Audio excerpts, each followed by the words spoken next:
Sin lugar a dudas, uno de los milagros más impactantes en el ministerio de Jesús se llevó a cabo en una población pequeña cercana a Nazaret. Su nombre, Naín. Allí, Jesús devolvió la vida a un hijo de una mujer viuda y hay muchos elementos para considerar. Uno de ellos, por ejemplo, ¿cuál fue el propósito central con el que Cristo Jesús realizó este milagro que yo debo resaltar con letras mayúsculas? Aparte, ¿por qué lo hizo en ese escenario? ¿Qué implicaciones tenía el haberlo hecho allí? Estos interrogantes quiero compartir con ustedes y quiero tener la oportunidad de contestarlos de manera directa a través del desarrollo de esta exégesis a la perícopa descrita en Lucas capítulo 7, versículos 11 al 17. Para comenzar, quiero mostrar que la ubicación de Naín no es tan cercana a Nazaret. Aproximadamente unos 30 kilómetros separan a Nazaret de Naín. Naín era un lugar pequeño, pero Jesús estuvo dispuesto a ir hasta ese lugar porque había ocurrido una situación muy lamentable. Luego de llevar a cabo una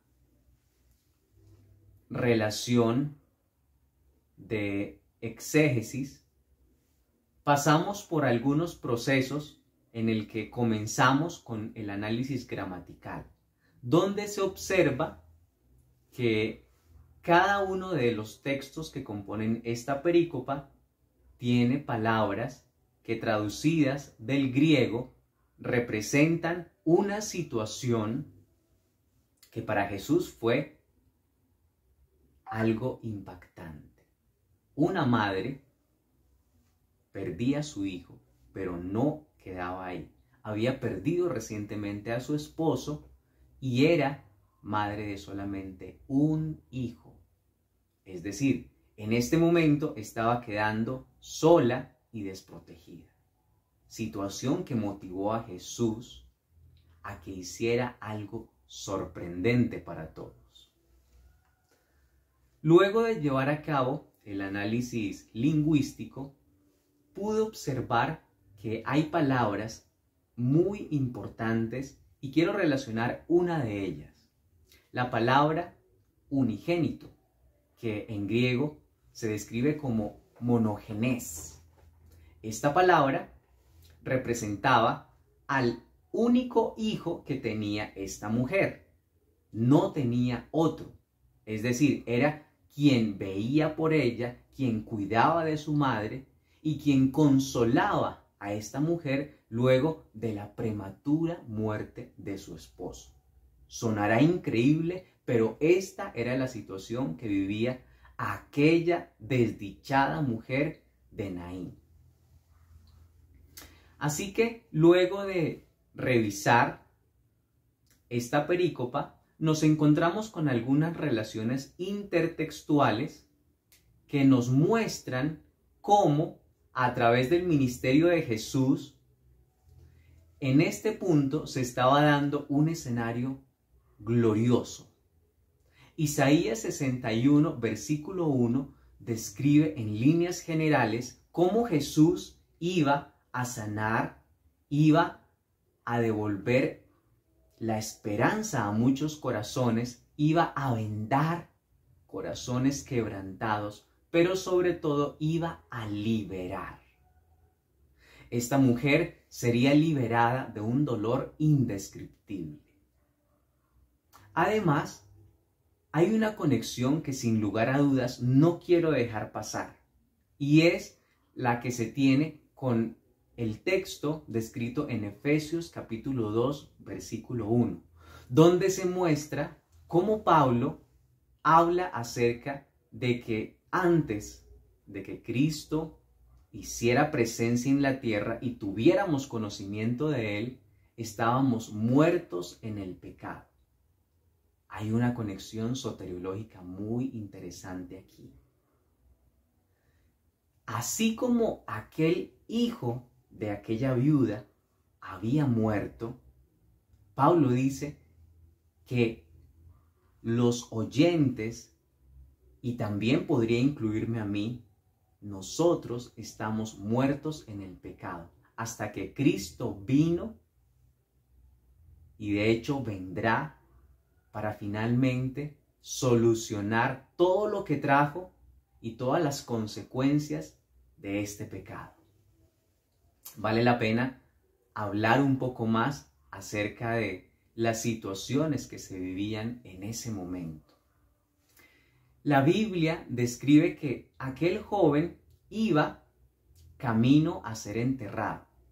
Yo quiero en este momento decirles que en el antiguo cercano oriente, especialmente en esa región donde ocurría el hecho, por allí, en ese momento no se tenían ataúdes convencionales como los que hoy día podemos ver. Simplemente los cuerpos eran envueltos en lienzos y eran trasladados hasta un lugar donde se iban a sepultar. Así que aquel joven, porque se puede percibir que era una persona de sexo masculino, pero que no tenía una edad muy avanzada, estaba siendo dirigido hacia el lugar donde iba a colocarse su cuerpo. Fue en ese justo instante cuando apareció Jesús para devolver la esperanza a un corazón tan triste que posiblemente no sabría cómo despertarse al día siguiente. No había otro familiar que pudiese consolar a esta viuda. Y aquí yo quiero colocar una aplicación para ir cerrando este relato.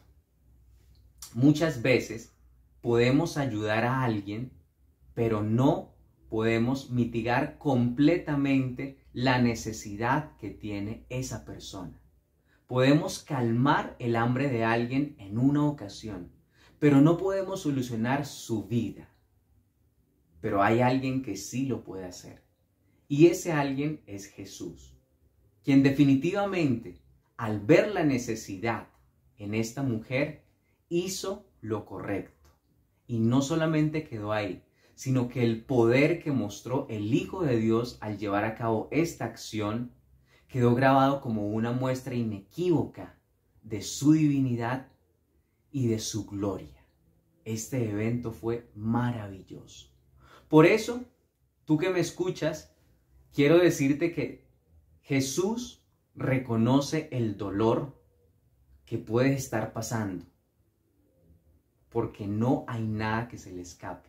Así como cuando fue a visitar la tumba de su amigo Lázaro, 4 días de fallecido, y lloró con aquellas personas, también sintió el mismo dolor por aquella mujer triste que simplemente veía cómo su único hijo estaba descansando y prácticamente ya no había esperanza para ella. Así que quiero recordarte que la esperanza definitiva es Cristo Jesús.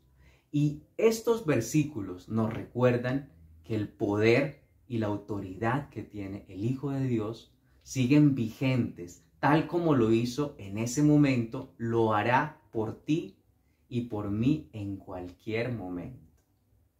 Que Dios te bendiga hoy y siempre.